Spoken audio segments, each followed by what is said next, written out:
नमस्कार। दूरदर्शन और स्वास्थ्य मंत्रालय के इस विशेष कार्यक्रम में आप सभी का हार्दिक स्वागत है। मैं हूं संजीव उपाध्याय।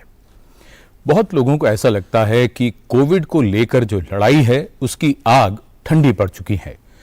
लोगों में अब ये बात है कि भाई अब तो जीवन सामान्य है, मास्क लगाने की कोई बात करता नहीं, बाकी और चीजें भी उनका पालन भी कहाँ करते हैं।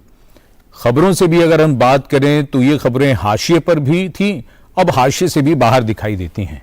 लेकिन इसी दौरान पिछले दिनों जब चीन से खबरें आई कि वहां कोविड काफी मात्रा में, काफी संख्या में वहां मामले आ रहे हैं, उसके बाद चिंता होना स्वाभाविक था कि अभी कोविड गया तो नहीं है।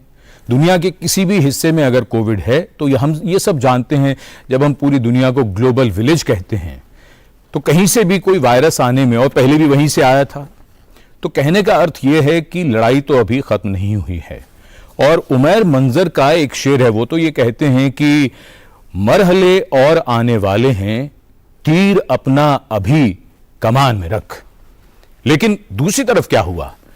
भारत में दो बहुत शानदार खबरें आई पिछले दिनों। एक, mRNA वैक्सीन को जो अप्रूवल मिला, और साथ ही साथ इंट्रानेजल यानी नाक के द्वारा दी जाने वाली वैक्सीन को भी इमरजेंसी यूज ऑथराइजेशन मिल गया है। इन बातों का मतलब क्या है और आने वाले दिनों में किस प्रकार से भारत वैक्सीन को लेकर किस तरह की भूमिका निभाने वाला है, और कोविड को लेकर जो हमारी लड़ाई है, अगर कहें कि क्या वो अंतिम पड़ाव पर पहुंचने वाली है, विशेषज्ञों से बेहतर भला कौन बता सकता है। तो बहुत स्वागत स्टूडियो में डॉक्टर नरेंद्र कुमार अरोड़ा। आप चेयरमैन हैं कोविड-19 working group of NTAGI, national technical advisory group on immunisation. बहुत स्वागत डॉक्टर अरोड़ा। हमारे साथ हैं स्टूडियो में डॉक्टर शीर्षेंदु मुखर्जी।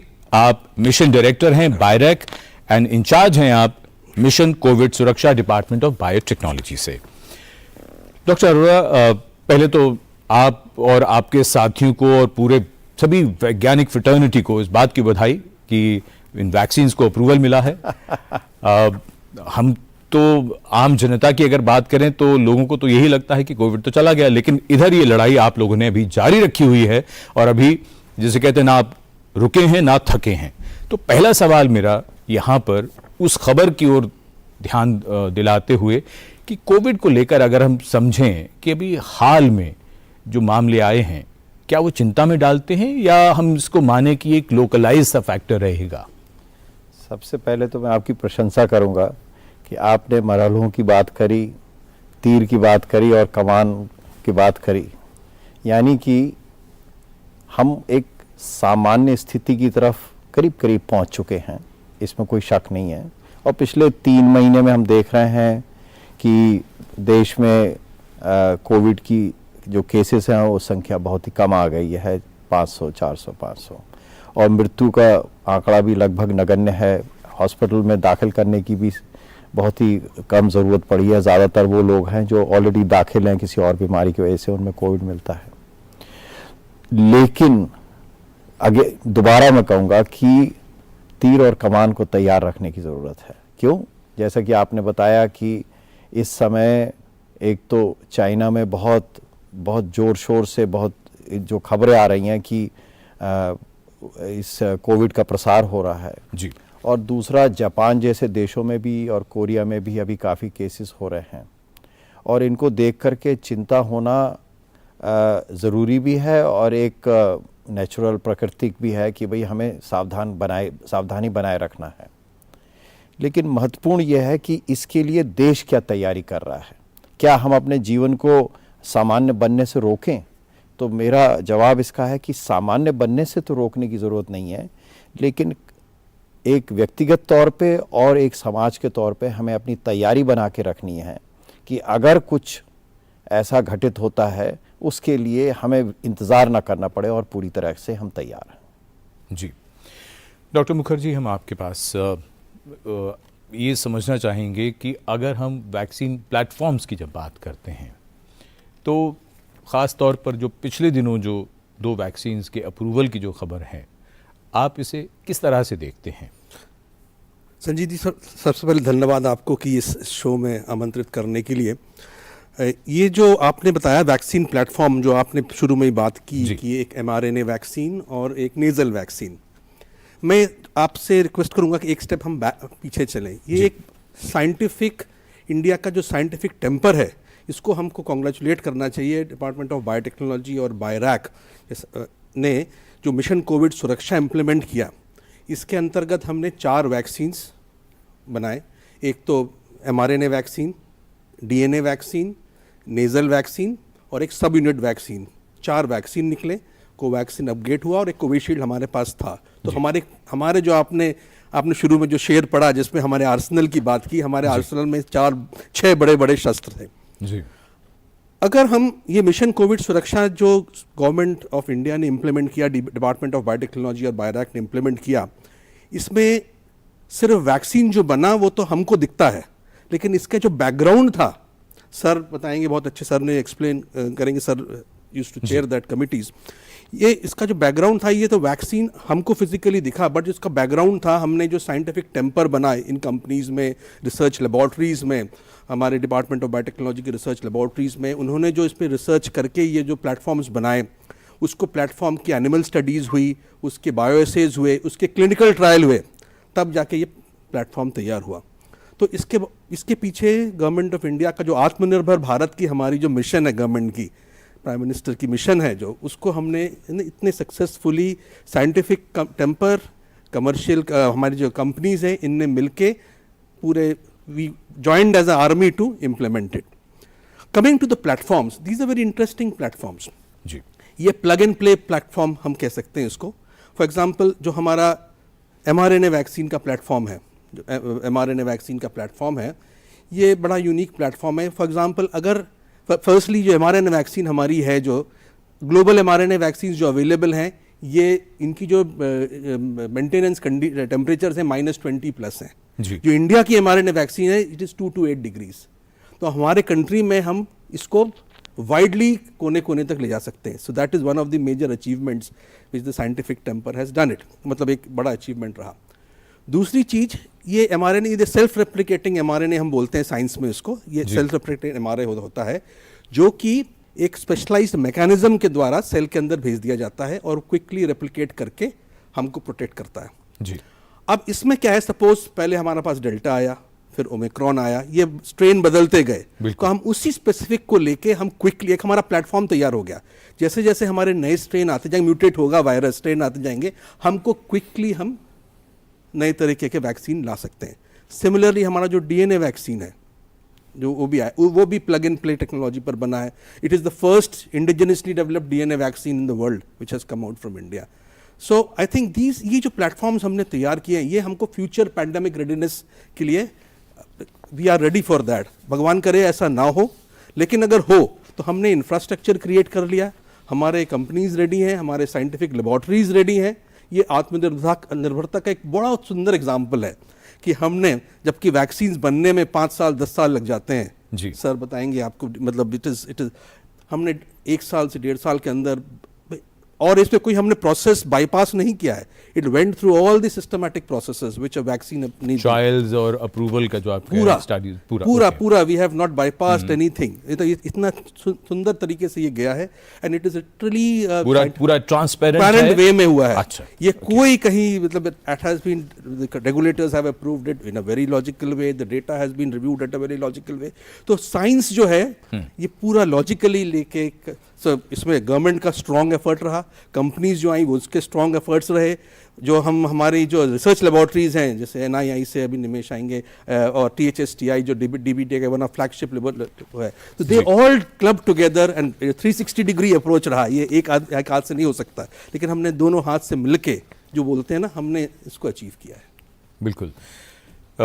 डॉक्टर अरोड़ा, आपसे यहाँ ये समझना चाहेंगे, 2020 में जब कोविड आया, तब से और अब तक अगर लगभग 3 बरस मान लें, पौने 3 बरस का जो वक्फा है, इसमें शुरू में उत्सुकता बहुत थी लोगों में भी वैक्सीन को लेकर, वैक्सीन कब आएगी, ये चर्चा हम लोग कई बार कर चुके हैं कि किस तरह से सफ़र रहा है। लेकिन ये भी बात सही है कि ओमिक्रॉन के बाद जिस तरह से लोगों ने भी माना कि कोविड चला गया, फिर खबरों में भी वैक्सीन को लेकर भी, इसका मतलब ये काम लगातार चल रहा था। चर्चा में तो जब अप्रूवल हुआ तब मीडिया में भी बात आई कि ये ऐसा हुआ, तो आप लोग लगातार इस पर ये काम हो रहा था, क्योंकि इस बात को लेकर बहुत चिंता थी कि वेरिएंट्स आएंगे तो फिर हमारी क्या तैयारी है। फिर वही होता था कि ये तो वैक्सीन तो पुराने वायरस के हिसाब से बनी हुई है। क्या कहेंगे? तो ये बिल्कुल सही है कि कहीं पे भी जब ये एक यात्रा शुरू हुई है, 2020 में जब हम यात्रा शुरू करी थी, उस समय ज़्यादातर भारतीय जो वैक्सीन निर्माता हैं वो एक तरह से कॉन्ट्रैक्ट मैन्युफैक्चरर का काम कर रहे थे। बाहर से टेक्नोलॉजी प्रोडक्ट वगैरह करा, यहाँ पर उसको बना रहे थे। इतनी बड़ी मात्रा में एक नया विकास का यात्रा शुरू करी गई और नई वैक्सीन्स जो शर्षेंदु बोल रहे हैं, इस बीच में 4 नई वैक्सीन्स तैयार करी गई, डीएनए, आरएनए, इंट्रानेजल और प्रोटीन सब यूनिट। ये बिल्कुल इंडिजिनसली डेवलप्ड हैं और ये बहुत बड़ा एक माइलस्टोन है, क्योंकि आखिर में जब एक व्यक्ति के पास वैक्सीन जाती है वो शायद उस यात्रा के बारे में उसको ज्ञान नहीं होता, लेकिन ये दुनिया भर में बहुत बड़ी उपलब्धि मानी जा रही है। और एक मजे की बात है कि ये सारी की सारी जो टेक्नोलॉजी डेवलप करी गई जी, और निरंतर प्रयास है, उसमें टेक्नोलॉजी इस तरीके से है कि हमारे जैसे देश जहाँ पर संसाधन लिमिटेड मात्रा में उपलब्ध हैं, वहाँ पर उस वैक्सीन का इस्तेमाल किया जा सकता है। बाहर बहुत सारी वैक्सीन बनी जो मेरे को लगता है दिल्ली से बाहर किसी को मिल नहीं सकती थी, लेकिन ये वैक्सीन है कि हम अरुणाचल प्रदेश भी ले जा सकते हैं, हम इसको बस्तर में भी ले जा सकते हैं और दिल्ली में भी दे सकते हैं। और साथ ही साथ ये प्लग एंड प्ले टेक्नोलॉजी, इसको मैं एक साधारण भाषा में समझाना चाहूँगा। जी बिल्कुल। कि अभी कल ही जो है अग्नि 5 का प्रक्षेपण हुआ है जी। अब उसके ऊपर जो बॉम्ब है वो जैसे जैसे इम्प्रूव हो जाएगा वो उसके बॉम्ब को चेंज किया जा सकता है। तो ये प्लेटफॉर्म जो हैं ये अग्नि 5 की तरह मिसाइल की तरह हैं, चाहे वो डीएनए हो गया चाहे वो आरएनए का प्लेटफॉर्म है। ये जरा आपने बहुत अच्छी बात कही, बहुत से दर्शक ये प्लेटफॉर्म शब्द को शायद मैं इसीलिए तभी मेरे मन में था कि ये एक प्लेटफॉर्म की जगह मिसाइल समझ लीजिए। मिसाइल का मतलब डिलीवर करना है मेरे को, मतलब व्हीकल है और व्हीकल के ऊपर जो बम लगाने वाली जो बात है, हाँ, वो जरूरत के हिसाब से अब हम बदलते। तो पहले जो है डेल्टा लगा हुआ है या वुहान लगाया हुआ है, हाँ, अब हम उस पर ओमिक्रॉन लगा देंगे। कल खुदा ना खास्ता कोई कुछ और हो, संजीव आ जाता है उसके ऊपर तो वो संजीव लगा दिया जाएगा, मेरे नाम का भी। तो कहने का मतलब ये है कि जैसे जैसे चेंजेस हैं, और यही नहीं, ये खाली कोविड के लिए नहीं है, कल मान लीजिए नीपा वायरस का आउटब्रेक होता है, ये मेरा सवाल था आगे और कार्यक्रम कल जीका का होता है या हाँ, कोई भी बीमारी, कोई भी बीमारी वायरस आता है, उसके लिए उसको तैयार किया। और अब दुनिया भर में एक होड़ है कि 100 दिन में वैक्सीन तैयार हो जानी चाहिए। Really? 100 डे चैलेंज अभी पिछले हफ्ते ही इस पे बहुत बड़ा सेमिनार दुनिया भर में चल रहा है, ये वैज्ञानिकों दुनिया भर में, और अच्छा। भारत इस चुनौती को स्वीकार करने के लिए पूरी तरह तैयार है। और ये जिस तरीके से डिपार्टमेंट ऑफ बायोटेक्नोलॉजी और यहाँ के वैज्ञानिकों 100 दिन में वैक्सीन, अरे ये अविश्वसनीय लगता है, ये एक्चुअली अविश्वसनीय लगता है, विश्वास करने योग्य नहीं लगता है, लेकिन सच्चाई ये है कि हम उस दिशा में आगे बढ़ रहे हैं कि 100 दिन में वैक्सीन उस लेवल पे पहुंच जाए कि जिसके बाद मनुष्यों पे उसका ट्रायल किया जा सके। यानी बेसिक जो स्टडीज हैं, एनिमल स्टडीज वगैरह, और इस बीच में बहुत मेजर इन्वेस्टमेंट है। आज अभी मैं जब रास्ते में आ रहा था तो न्यूज़ सुन रहा था कि जो है आदरणीय स्वास्थ्य मंत्री जी ने हैदराबाद में एक बहुत बड़ी सेंट्रल एनिमल फैसिलिटी का उद्घाटन किया। अच्छा, इसका पूरा का पूरी जो सोच थी ये इसी बीच पिछले 3 साल में हुआ कि ये हमें बहुत ज़रूरत है। और इस एनिमल स्टडीज़ में जो अगर हमें चूहों पे टेस्ट करना है, रैबिट्स पे, खरगोश पे टेस्ट करना है या बंदर पे टेस्ट करना है, वैक्सीन को ये सब ज़रूरत पड़ता है। तो उसके लिए एक सेंट्रल फैसिलिटी करी गई, यानी कि पिछले 3 साल में एक ऐसा इंफ्रास्ट्रक्चर बनाया गया है, लैब्स बनाई गई और ये एक बड़ी मेजर एनिमल फैसिलिटी तैयार करी गई है, जिससे कि हमें किसी बाहर की तरफ अपना मुंह नहीं घुमाना होगा। हमारे पास ये सारी सुविधाएं यहाँ होगी और जो मोस्ट रीसेंट टेक्नोलॉजी है उसको डेवलप करके हम उसका तैयारी कर सकते हैं और मनुष्यों के लिए वैक्सीन तैयार कर सकते हैं। ये चर्चा में आगे आने वाली बातें थी, लेकिन ये इससे बढ़िया वक्त नहीं हो सकता था। डॉक्टर अरोड़ा, जो आपने बताया है ये बहुत आश्वस्त करने वाली बातें हैं और एक नई दिशा जो मिली है हमारे इस पूरे मिशन को। मैं आपसे यहाँ पर अब ये बात भी पूछ ही लूँ, क्योंकि मुझे याद है जब भी नेज़ल वैक्सीन की बात हुई है और अब जबकि इसको अप्रूवल मिल गया है कुछ दिन पहले, इसको गेम चेंजर का नाम दिया गया है। तो ज़रा हमको ये एक्सप्लेन करें आप, ये गेम चेंजर किस तरह से हो सकती है इंट्रानेज़ल वैक्सीन? तो इंट्रानेज़ल वैक्सीन का जो मुख्य तरीका है और उसके पीछे जो सोच है वो समझने की थोड़ी सी ज़रूरत है। और उसका मुख्य कारण ये है कि हमारे जो फेफड़ों में जो विषाणु या वायरस जाते हैं जी, वो हमारी नाक और सांस की नली के द्वारा जाते हैं। वो शरीर के ब्लड के द्वारा नहीं, वो डायरेक्ट अटैक इस तरीके से करते हैं। तो मैं रास्ते में ही अपनी क्या कहते हैं प्रतिरक्षा चौकियां स्थापित कर दूं तो मेरा दुश्मन उसको क्रॉस नहीं कर सकेगा। अच्छा, इसका मूल जो भावना है इसके पीछे जो इंट्रानेज़ल वैक्सीन की, तो मैंने जो नाक में दवाई डाली, जो वैक्सीन डाली, तो जो प्रतिरक्षक जो अवयव हैं, जो प्रतिरक्षण वो प्रोवाइड करते हैं, वो सब नाक में और सांस की नली में तैयार हो गए। तो वायरस को अंदर जाने में वो रुकावट पैदा करेंगे और वहीं पे वायरस को न्यूट्रलाइज करने का। डॉक्टर अरोड़ा, मैं ये ज़रूर, मुझे लगता है कि यहाँ पर ये सवाल बहुत वाजिब हो जाता है। पिछले लगभग 3 वर्ष की जो भी हमारी जानकारी है, क्या अब उसके बाद हम ये कह सकते हैं कि ऑलमोस्ट ये इन्फेक्शन जो है ये नाक के थ्रू ही हो रहा था, नाक के थ्रू ही वायरस जा रहा था? हाँ, खाली यही नहीं है। हाँ। जो फेफड़ों में जो वायरस है, हाँ, ज्यादातर नाक के जरिए जाते हैं। इन्फ्लुएंजा है, बच्चों में एक आरएसवी वायरस होता है, इस तरह के 25-30 वायरस हैं जो फेफड़ों को असर करते हैं और वो सब नाक के थ्रू जाते हैं। इस चर्चा को हम जारी रखेंगे। छोटा सा सवाल आपसे, छोटी सी टिप्पणी लेकर फिर चर्चा को आगे बढ़ाएंगे। वो ये कि क्या हम अभी ये कह सकते हैं इसको पूरी तरह से, क्योंकि साइंस में फिर ये चीज़ें भी तो है ना, थियोरेटिकल भी बहुत चीज़ें होती हैं, तो क्या आँख के ज़रिए और मुंह के ज़रिए जो कही जाती है बात, वो रूट है या थियोरेटिकल ज़्यादा है? नहीं, देखिए, मुंह के थ्रू भी जाएगा तो वो नाक का रास्ता और मुंह का रास्ता आपस में पीछे मिल जाता है और सांस पे नीचे जाता है। और आँख वगैरह जो है ये बेसिकली इनको म्यूकोसल सर्फेसिस कहते हैं, जो और बहुत थोड़ा एरिया है आँख का, लेकिन जो मुख्य रास्ता है उसको बंद कर दिया मैंने, हाईवे को बंद कर दिया। जो पगडंडी है वो थोड़ी बहुत, गलियों वलियों में ट्रैफिक कम जाएगा। हाँ, उधर कम। ठीक है। आप दोनों विशेषज्ञों से हम चर्चा जारी रखेंगे। तीसरे विशेषज्ञ अभी कुछ ही देर में हमें ज्वाइन करने वाले हैं। हम मिलते हैं एक छोटे से ब्रेक के बाद। REC unleashes the potential of energy. REC funds energy. Funding that catalyzes. Funding that inspires. Funding that transforms. For sustainability and reliability. For investment and development. Adding value. Every day in every way. This is what our energy is. This is REC. जल्दी करो यार, please जल्दी। दूसरा कोई match है क्या? ऐसा ही कुछ है यार, बैंक जाना है दादाजी को लेके। हाँ यार, उम्र होने पर कभी कभी मदद तो लगती है, पर बैंकिंग में नहीं।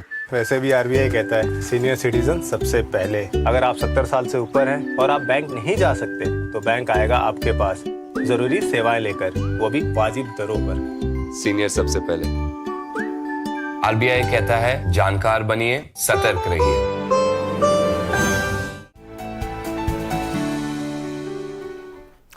ब्रेक के बाद आप सभी का स्वागत। आज हम चर्चा कर रहे हैं जो नई वैक्सीन जिनको अप्रूवल मिला है वो किस तरीके से बदलने वाली हैं कोविड के खिलाफ हमारी लड़ाई का पूरा परिदृश्य। और इस वक्त स्टूडियो में हमारे 2 मेहमानों के साथ एक और ख़ास मेहमान जुड़ गए हैं, डॉक्टर निमेश गुप्ता जो चीफ हैं vaccine immunology lab, national institute of immunology, ministry of science and technology से। बहुत स्वागत डॉक्टर निमेश गुप्ता। और आप सब्जी से हम चर्चा को आगे बढ़ाएं उससे पहले हम दर्शकों को वो नंबर बताना चाहेंगे जिस पर आप फ़ोन करके प्रश्न पूछना चाहेंगे, क्योंकि जब बात उन वैक्सीन्स की हो रही है कि जो हमें और प्रतिरक्षा भी देंगी, हमारा जीवन और सुगम करेंगी और कोविड अगर रूप बदल भी ले तो फिर हमारे पास कोई ना कोई अस्त्र उससे लड़ने के लिए तैयार होगा। नंबर नोट करिए, दिल्ली का एसटीडी कोड है 011 और स्टूडियो का नंबर 23097532। और डॉक्टर निमेश गुप्ता, आपने चूंकि अभी अभी ज्वाइन किया है, हम आपसे ही एक सवाल पूछ लें और वो ये कि अभी तक जो बात ब्रेक में जाने से पहले डॉक्टर अरोड़ा से जो हम बात पूछ रहे थे कि अब ये है कि हाईवे को बंद करने वाली बात है, यानी नाक के थ्रू जब हम वैक्सीन दे रहे हैं, जैसे गेम चेंजर कहा गया है, आपकी नज़र में क्या नेज़ल वैक्सीन ही भविष्य देखता है अब हमें बाकी और वैक्सीन के मुकाबले भी? बिल्कुल।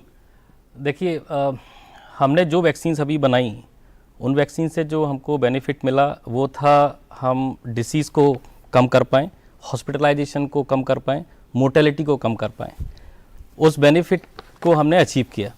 लेकिन अभी अगर हमें पेंडेमिक को रोकना है, अगर हमें वायरस के वेरिएंट्स को बनने से रोकना है, जो कि एक सस्टेनेंस दे रहा है पेंडेमिक को, हम क्या हो रहा है कि हमने जो वैक्सीन लिया उससे हमारा डिसीज़ तो कंट्रोल हुआ, इन्फेक्शन कंट्रोल नहीं हुआ। अब चूंकि इन्फेक्शन कंट्रोल नहीं हुआ तो उस इंसान में जिसको इन्फेक्शन हुआ, वायरस अभी भी पनप रहा है जो कि ट्रांसमिट होता है। इसके कारण क्या हो रहा है, हम नए वेरिएंट्स को बना रहे हैं, धीरे धीरे एवोल्यूशन हो रहा है और पेंडेमिक सस्टेन है। हमें जो वैक्सीन चाहिए वो ऐसा होना चाहिए जो हमारे गेटवे पे, जहाँ पे वायरस एंटर कर रहा है, वहाँ पर ही उसको रोक दे, उसे पनपने ना दे। अगर उसे हम वहाँ रोक लेंगे और उसे पनपने नहीं देंगे तो वो वायरस दूसरे इंसान में नहीं जा पाएगा। उस चीज़ के लिए म्यूकोजल वैक्सीन्स, नेज़ल वैक्सीन जो कि इम्यूनिटी डेवलप करेंगी उसी एरिया में जहाँ वायरस एंटर कर रहा है, वो बहुत ज़रूरी है। तो उस नज़रिए से अगर हम देखें तो नेज़ल वैक्सीन बिल्कुल गेम चेंजर होगी और अगर इसने इम्यूनिटी अच्छी डेवलप कर दी तो वो हमारी सिस्टमिक वैक्सीन जो हम मसल्स के थ्रू ले रहे हैं उनसे भी ज़्यादा सस्टेन्ड और उनसे भी ज़्यादा ड्यूरेबल इम्यूनिटी डेवलप कर सकती है। ये बात और भी बीमारियों पर किस तरह से लागू होगी या और क्या परिदृश्य पूरा बदल सकता है? डॉक्टर मुखर्जी, यहाँ हम आपसे ये समझना चाहेंगे, जब हम ट्रायल्स वगैरह की बात करते हैं, मैंने इस कार्यक्रम के लिए जब थोड़ी रिसर्च की तो ट्रायल्स में भी जो बातें हैं वो बहुत इंटरेस्टिंग है। तो किस तरह के ट्रायल्स के, इस तरह के क्या अनुभव हैं, किस तरह की चीज़ें सामने आई हैं नेज़ल वैक्सीन को देखते हुए? देखिए, जो मिशन कोविड सुरक्षा के तहत नेज़ल वैक्सीन को सपोर्ट किया गया था और उसमें जो उन्होंने ट्रायल किया है, पहले उन्होंने जैसे ट्रायल में 3 पहले होते हैं एनिमल स्टडीज़ जी, देन फेज़ 1 ट्रायल जो कि एक लिमिटेड ट्रायल होता है 100-150 सब्जेक्ट्स पे, 180 सब्जेक्ट्स पे करीब हुआ। फिर थोड़ा सा बड़ा फेज़ 2 स्टडी होता है जिसमें हम इम्यूनोजेनिसिटी उसकी चेक करते हैं, जो डॉक्टर निमेश ने बताया, उनकी लेबॉर्ट्री ने कि इम्यूनोलॉजी देखी उसकी, उनके वेरियस ऐसे मेथड से। फिर होता है फेज़ 3 स्टडी जहाँ हम उसकी वैक्सीन की एफिकेसी देखते हैं जी, जो बड़े सब्जेक्ट 3-3,500 सब्जेक्ट्स में वो होता है। तो टोटल जो स्टडी होती है फेज़ 1, फेज़ 2, फेज़ 3 में होती है। इसके लिए मिशन कोविड सुरक्षा के तहत हमने काफ़ी ट्रायल साइट्स बनाए जहां पॉपुलेशन रहती है, जो इन्फेक्टेड पॉपुलेशन होती है या इन्फेक्टेड, इसमें तो इन्फेक्टेड पॉपुलेशन नहीं था, इसमें हमने एंटीबॉडीज़ देखी कि जैसे म्यूकोजल एंटीबॉडी की बात की डॉक्टर निमेश ने ट्रायल में हमने लार्ज स्केल स्टडी में ट्रायल में देखा कि म्यूकोजल एंटीबॉडी डेवलप हो रही कि नहीं। तो जब ट्रायल किया गया, उसका जब रिजल्ट आया, डेटा एनालाइज किया गया, तो उसमें अच्छी एफिकेसी और उसकी वैक्सीन की अच्छी एंटीबॉडी रिस्पांस देखा गया। उसके तहत ही ड्रग कंट्रोलर ने उसको इमरजेंसी यूज़ ऑथराइजेशन दिया। इसके साथ साथ उस वैक्सीन का स्टडी उन्होंने हेट्रोलोगस वैक्सीन के हिसाब से भी किया कि जिसको हमारे जो 2 एग्जिस्टिंग अप्रूव्ड वैक्सीन थी उस समय, कोवैक्सीन। हेट्रोलोगस दर्शकों को समझा दीजिए कि 2 अलग अलग तरह की वैक्सीन या एक से ज्यादा तरह की। सो हेट्रोलॉग, देयर आर 2 कॉन्सेप्ट होते हैं वैक्सीनोलॉजी में, एक हेट्रोलॉगस, एक होमोलॉगस। ठीक है। अब जैसे जो शुरू में वैक्सीन शुरू हुई, किसी ने कोवैक्सीन लिया, किसी ने कोविशील्ड लिया, जिसने पहली डोज कोवैक्सीन की ली तो उसको बूस्टर भी, मतलब उसकी सेकंड डोज भी कोवैक्सीन और बूस्टर भी कोवैक्सीन, इसको बोलते हैं होमोलॉगस। ठीक है। सिमिलरली किसी ने कोविशील्ड ली, दूसरी डोज भी कोविशील्ड ली, तीसरी डोज भी कोविशील्ड ली, तो इसको होमोलॉगस है। हेट्रोलॉगस मतलब ये हुआ कि जैसे हमने 2 डोज एक वैक्सीन की ली, तीसरी डोज हमने दूसरी कोई वैक्सीन की ली। This is an heterologous study, और वो भी विशेषज्ञों के अप्रूवल के बाद। सो ये नेजल वैक्सीन की जो स्टडी है ये हेट्रोलॉगस वैक्सीन के भी स्टडी के द्वारा किया गया था, तो इसको भी हेट्रोलॉगस यूसेज के लिए इसको अप्रूव किया गया। एक और वैक्सीन है जिसको भी हेट्रोलॉगस के लिए भी अप्रूव किया गया, बट ये भी वैक्सीन को कि अगर 2 वैक्सीन आपने एक ली है, इसको हेट्रोलॉगस भी आप ले सकते हो। तो जैसा ये निमेश ने बताया, ये जो नेजल वैक्सीन की जो ब्यूटी है, पहले तो ये है कि ये आप सीधे नाक में डाल सकते हैं। तो इसमें आपको ऐसे अब हम लोग इंटरमस्कुलर वैक्सीन लेते हैं तो उसमें आपको एक पैरामेडिक लगता है जो कि नर्स हो या होस्ट से लगा, बट ये नाक में वैक्सीन थोड़ी ट्रेनिंग के बाद आप नाक में डायरेक्टली डाल सकते हैं। 2 to 8 डिग्रीज में इस वैक्सीन को भी स्टोर कर सकते हैं। इसका डिलीवरी इज बहुत ईजी है, तो you can vaccinate lot of people at one go and quickly. So एक ये बेनिफिट भी है, apart from the benefit which was told कि ये नेजल इम्यूनिटी डेवलप कर रही। तो अब जैसे अरोरा सर ने तो इसको बड़े अच्छे से समझाया कि हाईवे को ही ब्लॉक कर दिया वायरस का, कि वायरस आगे ना जाए। तो I think that way this vaccine is a game changer. जी डॉक्टर निमेश, एक और छोटा सा सवाल आपसे पूछते चलें यहाँ पर, और वो ये कि अब हमारे पास जैसे वैक्सीन का दायरा बढ़ गया है, जो भारत में ही निर्मित वैक्सीन के बारे में आपके आने से पहले डॉक्टर अरोड़ा ने विस्तार से बताया कि हमने कितनी वैक्सीन बनाई हैं।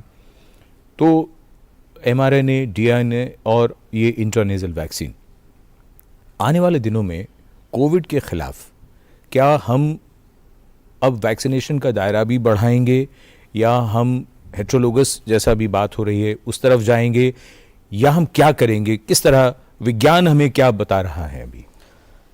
ये बहुत इंपॉर्टेंट क्वेश्चन आपने पूछा, and I think it depends on the vision of not only the scientists but also the policy makers. मेरे ओपिनियन में एक नेज़ल वैक्सीन होना बहुत ज़रूरी था।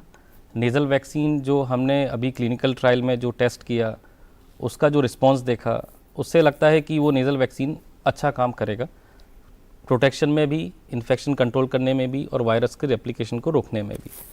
लेकिन अभी हमें उसकी ड्यूरेबिलिटी का पता नहीं है कि वो कितने दिन तक इम्यूनिटी देगा। तो अगर हम नेज़ल वैक्सीन की बात करें और हम सिस्टमिक वैक्सीन की बात करें जो हमको इंजेक्शन के थ्रू मिल रही हैं, जी, मैं अपना वेट रखना चाहूँगा नेज़ल वैक्सीन पर, कि हमें नेज़ल वैक्सीन के दायरे को बढ़ाना होगा। अभी नेज़ल वैक्सीन हमने बनाई है एक सर्दी जुकाम के वायरस को ट्वीक करके, लेकिन क्या हम उसमें कुछ और चेंजेस कर सकते हैं जिससे कि हम जो इम्यून सिस्टम को हम रिस्पॉन्ड दे रहे हैं ह्यूमन में, क्या उसको हम सस्टेनेबिलिटी, ड्यूरेबिलिटी बढ़ा सकते हैं? क्या उसकी एफिकेसी बढ़ा सकते हैं? क्या उसकी ब्रॉड प्रोटेक्शन जो बहुत सारे वेरिएंट्स के अगेंस्ट है, क्या उसको बढ़ा सकते हैं? ये बहुत सारे ऐसे क्वेश्चंस हैं जो अभी हमने एड्रेस नहीं किए हैं करंट नेज़ल वैक्सीन में। तो अगर हम 2 चीज़ों को कंपेयर करें, नेज़ल और इंट्रामस्कुलर, मैं चाहूँगा कि हम नेज़ल वैक्सीन पे ज़्यादा वेट दें, नेज़ल वैक्सीन को लेके आगे बढ़ें, उसके पोर्टफोलियो को, उसके बकेट को और नेज़ल वैक्सीन के साथ जोड़ें जिसमें दूसरी अप्रोचेस को यूज़ करें और वो आगे लेके जाएं, जिससे कि हमको 2 चीज़ों का बेनिफिट मिलेगा।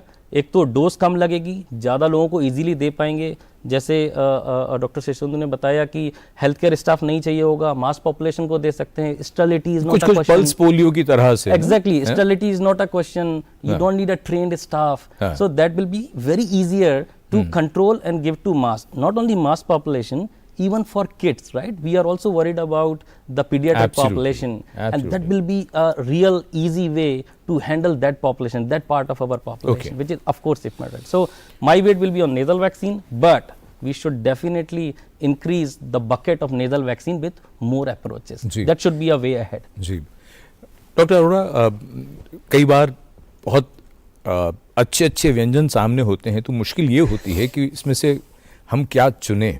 आप मेरा इशारा समझ ही गए हैं। तो अब ये सवाल आपसे, एंटेगी के सामने अब प्रायोरिटी के हिसाब से अगर देखा जाए तो आने वाले दिनों में एक बात यहाँ पर मैं और जोड़ देता हूँ सवाल में, वो ये कि हमने ये भी देखा कि बूस्टर को लेकर जो आंकड़े हैं वो बहुत उत्साहित करने वाले नहीं हैं। तो क्या अब जाहिर सी बात है आपने इस पे सोचा भी होगा, कोई ना कोई आपकी योजना भी होगी, क्या कहना चाहेंगे? मैं सवाल यही खत्म कर रहा हूँ। तो निमेश ने पॉलिसी की बात करी और तो ये आप वो सवाल पूछ रहे हैं, और उसमें 2 चीज़ें मैं यहाँ कहना चाहूँगा कि जहाँ तक हमारा एक आम जनता है उसको डबल बेनिफिट उपलब्ध है। एक तरफ तो वैक्सीन बड़ों में 97% लोगों को दोनों डोज मिल चुकी, और बच्चों में भी 12 से 18 के बीच में भी 75-80% बच्चों को मिल चुकी है। जी। दूसरी चीज़, ये डेटा हम कल ही प्रेजेंट कर रहे थे डीबीटी में लगभग 95 से 97% लोगों को नेचुरल इन्फेक्शन भी हो चुका है। तो ये एक डबल बैरल का प्रोटेक्शन है हमारी जनता को। तो ऐसी स्थिति में जो प्रोटेक्शन डोज है वो बहुत लोगों ने नहीं लिया, उसके बावजूद भी हम लोग बहुत सुरक्षित हैं।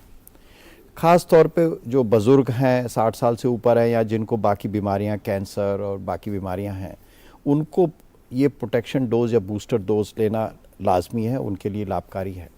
लेकिन अभी हमने जब शुरुआत करें कि मरहले अभी बहुत आगे हैं, जी हम उसकी तैयारी है ये सब कि अगर कोई नया वेरिएंट आता है तो हमारे पास क्या क्या आर्सनल या क्या क्या हथियार है।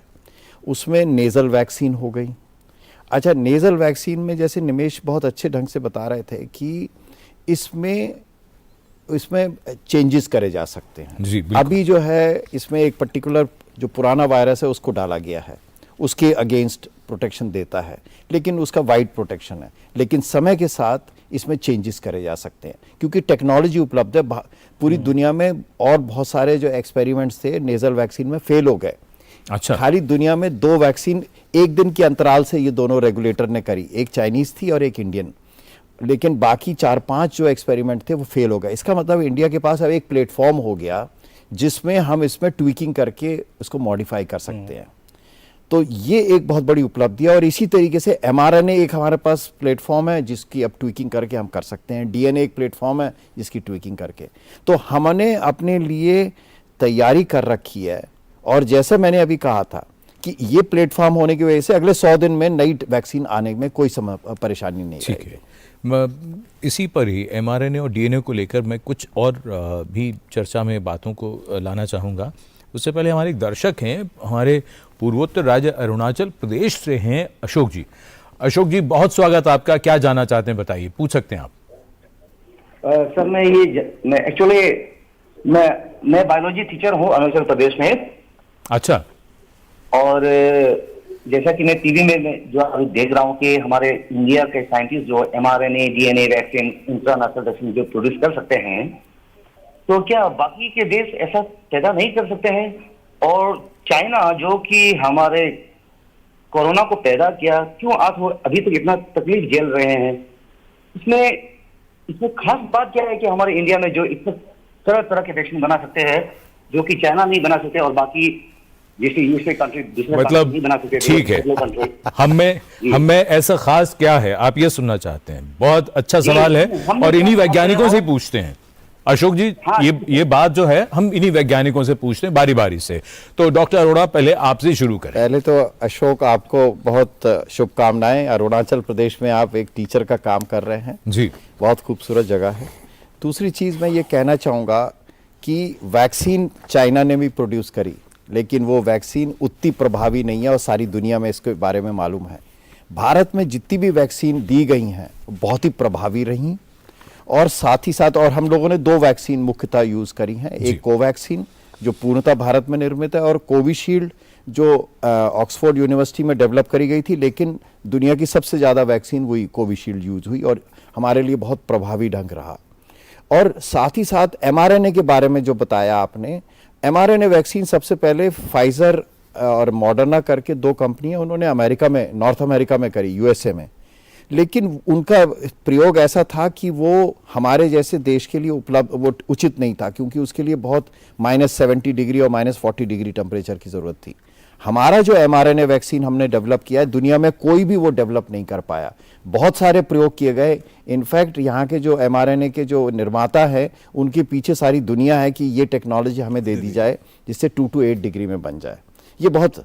और DNA की वैक्सीन तो पूरी दुनिया में कोई भी नहीं बना पाया, खाली इंडियंस जो हमने बनाई है, अभी तक कोई नहीं बना पाया। और ये अपने तो, और अब हमें वैक्सीन अब इस समय जो है आज की डेट में उतनी ज़रूरत नहीं है, लेकिन भविष्य के लिए हमारी तैयारी बहुत अच्छी हो गई। अब आप इसको किससे भी उदाहरण ले लीजिए कि अगर कोई किसी तरीके का भी हमारे पास आक्रमण होता है किसी वायरस का, तो हम उसका बहुत अच्छी तरीके से मुकाबला कर सकते हैं। किसी भी बीमारी का हो, वायरस बीमारी जो है उसके लिए, और बाकी बीमारी के लिए भी रहेगा, लेकिन वायरस के लिए खास तौर पे हम लोग काफ़ी अच्छी तरीके से तैयार हैं। जी, मुझे लग रहा है कि अब जो अशोक जी हैं वो अपने छात्रों को भी जब पढ़ाएंगे तो अब ये बात भी उन तक पहुंचा पाएंगे। एक छोटी छोटी टिप्पणी आप लोगों से भी, डॉक्टर अनिमेष, आप क्या कहना चाहेंगे? डॉक्टर अनिमेष जी। अशोक जी, आपको नमस्कार। एंड मैं ये बताना चाहूँगा कि आपने जो क्वेश्चन पूछा कि हमने ऐसा क्या स्पेशल है जो मैं एग्जांपल देता हूँ नेज़ल वैक्सीन का। नेज़ल वैक्सीन बनाने के लिए देखिए सभी देशों ने अलग अलग अप्रोचेस को यूज़ किया। जो अप्रोच हमने यूज़ की वो इफ़ेक्टिव बहुत ज़्यादा है। उसको जानने के लिए हमने हमारी जैसे लेबोरेटरी में फेज़ 3 ट्रायल किया, हमने 3 महीने में उसका रिजल्ट निकाल लिया, जो केवल हमारी नॉलेज और हमारे प्लेटफॉर्म के कारण पॉसिबल नहीं था, वो policy maker support of the organisations उसके कारण था। तो पेंडेमिक में केवल साइंटिस्ट की नॉलेज ने इंडिया में इतना प्रभावशाली काम नहीं किया है, सभी लोगों ने जो कोऑर्डिनेटेड काम किया है वो शायद हमारे इंडिया ने कुछ दूसरे देशों से बहुत अच्छा किया है। इसका इफेक्ट अब दिख रहा है। ये बहुत अच्छी बात। डॉक्टर अशोक जी, बहुत ही रेलेवेंट क्वेश्चन एंड बहुत ही इंपॉर्टेंट। आई थिंक इसका बेसिक आंसर है कमिटमेंट जो हमारी टोटल सोसाइटी ने दिया, हमारे साइंटिफिक लेबोरेटरीज ने, हमारी कंपनीज ने, गवर्नमेंट ने, पॉलिसी मेकर्स ने, फंडिंग एजेंसीज ने, एंड टॉप से नीचे जो आया है, ये 360 डिग्री अप्रोच से हमने इसको कर पाए हैं। आई कांट कमेंट ऑफ दूसरे कंट्रीज का, लेकिन हमारे कंट्री में हमने तो देखा है कि जिस दिन से ये शुरू हुआ है ओवरनाइट सब रात भर काम करते रहे, not only the scientific labs, government में भी, लेबोरेटरीज में भी, कंपनीज में भी, टू कितने जल्दी हम वैक्सीन ला पाएँ। और एक नहीं, 6 वैक्सीन अब हमारे आर्सेनल्स में है। So we have literally commitment जो था, ऐसा निमेश ने और सर ने भी बोला कि commitment from top to bottom, जिसके लिए हम कर पाएंगे। और अशोक जी, सबसे बड़ी बात यही है, किसी और ने क्यों नहीं किया ये तो वही बता सकता है, हमने कैसे किया ये आपने सुन ही लिया। फिलहाल हमारे एक दर्शक वाराणसी से आनंद मोहन जी हैं फोन लाइन पर। आनंद जी, बहुत स्वागत आपका, क्या जानना चाहते हैं बताइए। मैं डॉक्टर साहब से ये जानना चाहता हूं कि जो लोग कोविशील्ड के वैक्सीन ले चुके हैं, कोविशील्ड का जो बूस्टर डोज है वो भी लिए हैं, तो इन लोगों में क्या हार्ट अटैक की संख्या बढ़ रही है? अच्छा, डॉक्टर अरोड़ा क्या कहना चाहेंगे? आनंद जी, ये एक भ्रांति सी है जो अभी तक जो भी वैज्ञानिक शोध हुए हैं इस बारे में बातचीत काफ़ी हो रही है, मीडिया में ही नहीं, साइंटिफिक वर्ल्ड में इस बारे में काफ़ी सारी बातचीत हो रही है, और ये प्रयास किया जा रहा है कि ये क्या सचमुच सच है।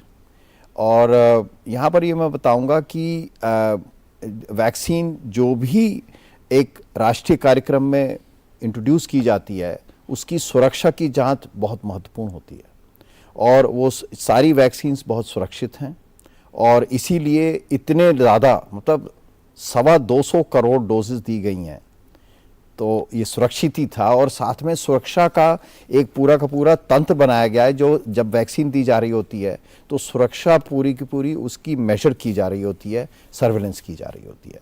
तो मैं आपको आश्वस्त करना चाहूँगा कि ये वैक्सीन्स बिल्कुल ठीक हैं, और आप अभी भी सुरक्षित हैं और आगे भी सुरक्षित रहेंगे। ये भरोसा रखना बहुत ज़रूरी है, और ये भरोसा मिल रहा है हमें हमारे वैज्ञानिकों से, हमारे जो डॉक्टर्स हैं उनकी वजह से।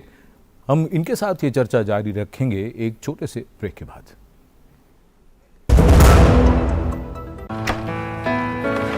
पापा, ये सब? हाँ, जो चीजें सालों से बेवजह पड़ी हो उन्हें हटा देना चाहिए। ये भी दादाजी की पुरानी पासबुक और एफडी। अरे ये कैसे रह गया?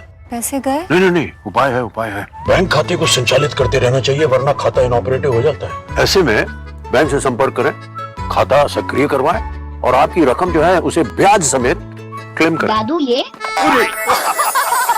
आरबीआई कहता है जानकार बनिए, सतर्क रहिए। सही कह रहा है। REC unleashes the potential of energy. REC funds energy. Funding that catalyzes. Funding that inspires.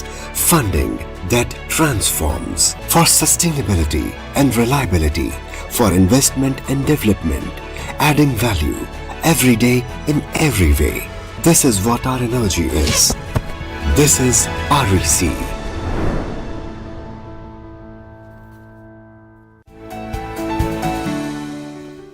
Break के बाद आप सभी का एक बार फिर से स्वागत। और चर्चा हो रही है कि जो नई वैक्सीन जिनको अप्रूवल मिला है वो किस तरह से इस पूरे परिदृश्य को बदल रही हैं कोविड के खिलाफ हमारी लड़ाई में। डॉक्टर निमेश, आपसे अब ये समझना चाहेंगे, जो बात बार बार हेट्रोलोगस को लेकर हो रही है और जैसा हमारे दर्शक भी पूछ रहे थे कि उन्होंने कोविशील्ड लगाई है और क्या उसके बाद अब बहुत से लोगों के मन में ये है कि किसी ने कोवैक्सीन लगाई है, किसी ने कोविशील्ड, किसी ने कुछ और, तो अब इसके बाद अब चूंकि ये जो नई वैक्सीन्स आ गई हैं, इनमें से वो mRNA, DNA या इंट्रानेजल, इसको लगाने का क्या कोई फ़र्क होगा या कौन क्या लगवा सकता है, ज़रा बताएं। ये बहुत आई थिंक इम्पोर्टेंट क्वेश्चन है अभी के समय को देखते हुए।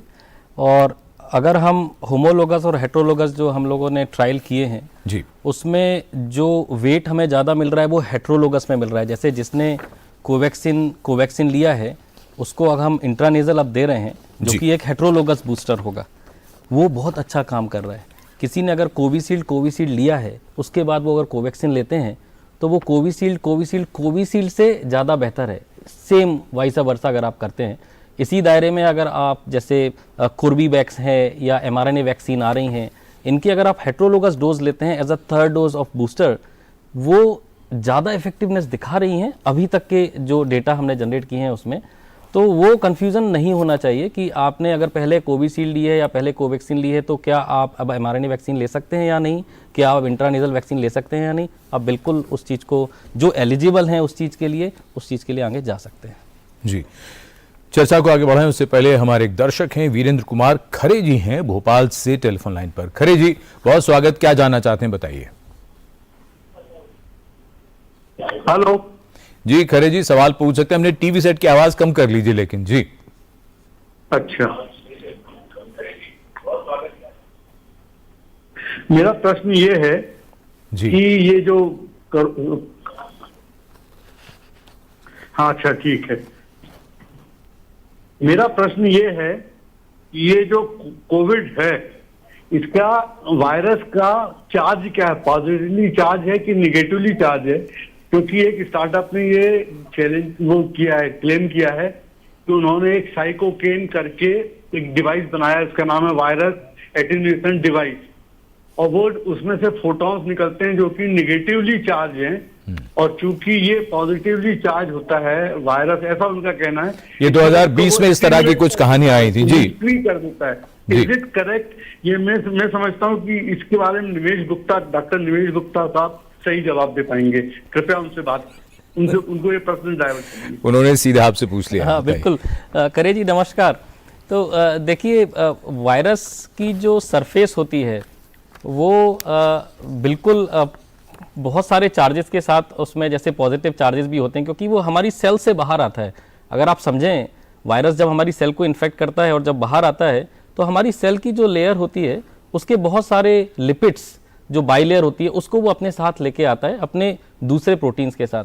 तो ये कहना कि केवल वो पॉजिटिवली चार्ज्ड है और हम किसी डिवाइस से उसको कंट्रोल कर सकते हैं जो नेगेटिव चार्ज जनरेट करता है, तो मुझे लगता है कि इसके लिए बहुत एविडेंस पहले जनरेट करना होगा, उसके बाद हम कुछ फर्मली उस चीज़ के लिए बोल सकते हैं।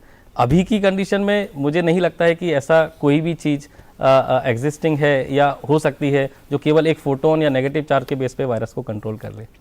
जी, अब आप तीनों से बारी बारी ये हम समझना चाहेंगे, जो बात डॉक्टर अरोड़ा वायरस को लेकर जो हो रही थी कि अगर कोई भी वायरस से होने वाली बीमारी है तो उसके खिलाफ हमारे पास अब पहले से बेहतर तैयारियां हैं, प्लेटफॉर्म्स हैं, और जो कि हम फिर आपने तो आज चौंका भी दिया ये कह कि 100 दिन का जो चैलेंज जो है वैक्सीन बनाने का, तो क्या अब हम ये समझें कि आने वाले वर्षों में अब भारत वैक्सीन बनाने को लेकर एक बहुत ही महत्वपूर्ण भूमिका निभाने जा रहा है? इसमें कोई शक नहीं है कि हम खाली वैक्सीन निर्माता ही नहीं रहना चाह रहे थे, अब हम वैक्सीन के विकासकर्ता भी बनना चाहते हैं, और उस दिशा में पिछले 3 साल में जो काम हुआ है वो अभूतपूर्व है। और अब हम उस स्थिति में हैं और पूरे देश में इस तरह का निवेश किया गया है कि नई वैक्सीन को डेवलप करने के लिए जो जो ज़रूरत होती है इंफ्रास्ट्रक्चर, और एक कोविड एक हमारे लिए बहुत बड़ा एक तरीके से अपॉर्चुनिटी रही, मौका रहा कि लोगों को पता चला कि साथ में मिलकर के जब हम काम करते हैं तो वो 1 और 1 11 हो जाता है। तो ये साथ मिलकर के काम करने को हमने सीखा और नई चीज़ों को डेवलप किया और कटिंग एज टेक्नोलॉजी। आज ये हम ये नहीं कहते ये चीज़ अमेरिका में होती है, ये चीज़ यूरोप में होती है, नहीं, ये चीज़ भारत में भी होती है और भारत में कई कुछ है जो भारत में ही होती है। तो ये बहुत गर्व की बात है और इसमें वैज्ञानिकों के साथ निर्माताओं को साथ में लाया गया जिससे कि प्रोडक्ट्स को डेवलप किया जा सका और उसमें निवेश की जो ज़रूरत होती है सरकार की तरफ से, क्योंकि शुरुआत में ये हाई रिस्क इन्वेस्टमेंट्स होते हैं, तो उसमें पूरा इन्वेस्टमेंट पता नहीं कामयाबी कब मिलेगी, पैसा खर्च होगा, वक्त भी जाएगा, और सब कुछ कई होगा। बार होता यह है कि 10 में से 1 या 2 बार आदमी को सफलता मिलती है जी। इसके लिए जो है सरकार का आगे आना और उसको सफल बनाना अत्यंत आवश्यक है, जो इस बार बहुत अच्छी तरीके से किया गया। जी डॉक्टर शिशेंद्र, ये समझना चाहेंगे हम आपसे, अब पूरी बातचीत में अब हमें आश्वस्त होने के साथ साथ ये समझ में आ रहा है कि अब अगर कोविड के वेरिएंट्स भी आएंगे तो हमारे पास उसके मुकाबले में कुछ ना कुछ रहेगा। लेकिन ये कहना तो आसान होता है, अगर ऐसा कुछ होता है कि भगवान न करे, ईश्वर न करे कि ऐसा हो, लेकिन अगर कोई वेरिएंट आया और एकदम मान लीजिए उसने कुछ ओमिक्रॉन की तरह जैसे कुछ किया, समय भी कम है, तो हमारी तैयारी किस तरह की होगी, जरा समझाएंगे आप हमें? जैसा कि अभी अरोड़ा सर ने बताया, we are absolutely ready in terms of pandemic prepare, future pandemic preparedness. उसी के हिसाब से सरकार, मतलब जो हमारी डिपार्टमेंट ऑफ बायोटेक्नोलॉजी और बायरैक ने प्रोग्राम्स इम्प्लीमेंट किए हैं to create the basic infrastructure. पूरा रेडी हो गया है। क्लिनिकल हमारे जैसे plug and play technologies, platform technologies of vaccine बन गए हैं, जितने निमेश ने बड़े अच्छे से समझाया कि how we can literally plug and play it.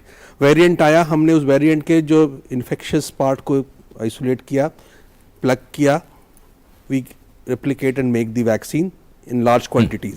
हमने फैसिलिटीज़ को ऑगमेंट किया है, हमारी वैक्सीन मैन्युफैक्चरिंग कैपेसिटीज़ को हमने काफ़ी ऑगमेंट कर दिया कि कैपेसिटीज़ बढ़े, क्विकली हमें वैक्सीन की प्रोडक्शन जितना हमें स्टॉक चाहिए हमें मिल सके। हमने वैक्सीन ऑगमेंटेशन फैसिलिटीज़ बना ली हैं। अच्छा। कंपनीज में हमने ऑगमेंट करा कि उनकी स्केल बढ़ जाए, वो हमने कर दिया है। वैक्सीन बनने के बाद उसका जो एनिमल स्टडीज़ होता है उसके लिए हमने इंफ्रास्ट्रक्चर क्रिएट कर दिया। 3, 4, 5 हमने एनिमल सर्वेलेंस फैसिलिटीज़ बनाए हैं। हमने बायोएसे लैब्स क्रिएट कर दिए जहाँ वैक्सीन की प्रिंट, हम लोग बोलते हैं एसेज करते हैं, प्रिंट एसेज और जो डिफरेंट एसेज होते हैं वैसे करने की लैब्स बनाई हैं। इसके अलावा हमने क्लिनिकल ट्रायल साइट्स, जो सबसे चैलेंज होता है क्लिनिकल ट्रायल करना, उसके लिए साइट्स गवर्नमेंट ने क्रिएट कर दिए हैं। मतलब हमने length and breadth of this country we have, क्योंकि different agroclimatic condition, geographic condition में हमने साइट्स क्रिएट कर दिए हैं, नॉर्थ ईस्ट में, वेस्ट में, नॉर्थ में, साउथ में। तो अब जैसे सर ने बताया कि 100 डेज वैक्सीन प्रोग्राम है, अगर और सर ने बिल्कुल very rightly said that we don't want to be vaccine developers, we want to be vaccine innovators also. Absolutely. तो उसके लिए we are fully prepared and the government department of biotechnology industry research assistant council BIRAC ने जो facilities create की हैं, that will be actually we are ready for any challenges which comes to handle it. 2020 के मुकाबले अब हम जहां खड़े हैं, हाँ खड़े हैं, वी आर रेडी, मतलब that what you know we are there. हमारी अच्छा फाइनल चीज है कैपेसिटी, मतलब हमें जो ट्रेन्ड पीपल चाहिए जो क्लिनिकल ट्रायल करेंगे, उसकी भी कैपेसिटीज हमने बिल्ड की हैं। We have done lot of training programmes. हमारे रेगुलेटर्स तैयार हो गए हैं अब, हमारे जितने जल्दी क्लियरेंस दे रहे हैं, दे आर ऑल। मैं यहाँ पर एक चीज और करूंगा जो महत्वपूर्ण है कि हम लोगों में आत्मविश्वास हुआ है कि हम कर सकते हैं और हम बार बार कर रहे हैं इस चीज को। हमारे दर्शक हैं, बहुत देर से इंतजार कर रहे हैं वाराणसी से, अमरनाथ श्रीवास्तव जी, जल्दी से प्रश्न पूछ लीजिए। श्रीवास्तव जी, क्या जानना चाहते हैं? आपका टीवी सेट, उसका वॉल्यूम, उसकी आवाज भी कम कर दीजिए, सवाल पूछ लीजिए।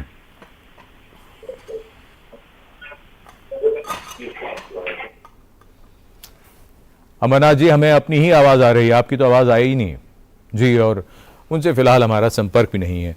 अब चलते चलते ये बात हम आप तीनों से समझते चलें कि अब आने वाले दिनों में ये जो 3 जो वैक्सीन मुख्य रूप से अगर हम जिनकी बात करें, mRNA, DNA और इंट्रानेजल, इन वैक्सीन के साथ साथ कोविड के खिलाफ जो हमारी लड़ाई होगी, क्योंकि बात में हम भूल न जाएं कि है तो सब कुछ कोविड की वजह से, तो कोविड को लेकर जो हमारी लड़ाई है वो अब किस दिशा में जा रही है? आपसे शुरू करते हैं डॉक्टर निमेश। देखिए, जैसे संक्षेप में समय जरा कम है तो 30 सेकंड में डॉक्टर शिशुंदु ने जैसे बताया, जो कैपेसिटी बिल्डिंग इंफ्रास्ट्रक्चर प्लेटफॉर्म्स वो हमने जनरेट कर लिए हैं। हमें कॉन्फिडेंस है, हम अब जो भी वैक्सीन्स या जो भी अप्रोचेस को उनके दायरे को अब बढ़ाना चाहेंगे ताकि हमारे बकेट में और वैक्सीन्स बढ़ें, और हम ये भी बढ़ाना चाहेंगे कि उनका ब्रॉड प्रोटेक्शन बढ़े। तो ये अगला एक जरिया होगा काम करने का। डॉक्टर शिशुंदु मुखर्जी, हम लोगों को, जैसा निमेश ने बताया, वी आर रेडी।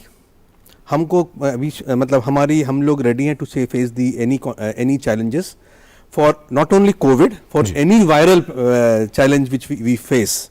हमारे लिए we preparedness is fully ready, and हम लोग कर सकते हैं। ये हम आश्वस्त करना चाहते हैं हमारे लोगों को कि साइंटिफिकली हम लोग पूरी तैयार हैं कि we can roll out any preventive measures at a very short time.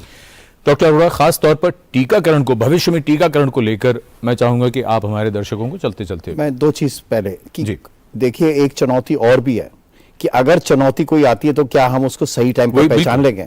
इसका मतलब जो सर्वेलेंस है, जीनोमिक सर्वेलेंस, वो बहुत महत्वपूर्ण है। वो अपनी तरह से पूरी मुस्तैदी से काम कर रहा है, और आने वाले समय में मैं सबसे निवेदन करूंगा कि टीकाकरण की तरफ अपना वो विश्वास बनाए रखें जो आज तक उन्होंने देखा है, क्योंकि जो भी टीका सबके लिए आता है उसकी सुरक्षा की जिम्मेदारी, उसका प्रभावीपन वो बहुत ज़रूरी है, और उसकी पूरी जांच पड़ताल की जाती है।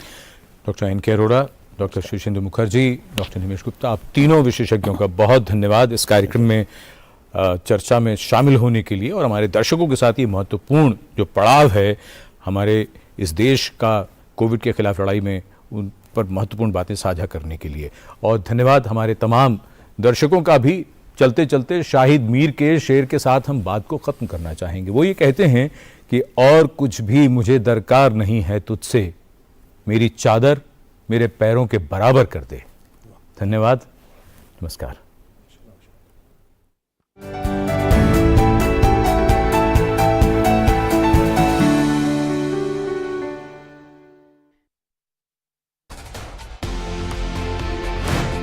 ये बहुत गर्व की बात है कि G20 की लीडरशिप भारत को मिली है। ये पहली बार है भारत के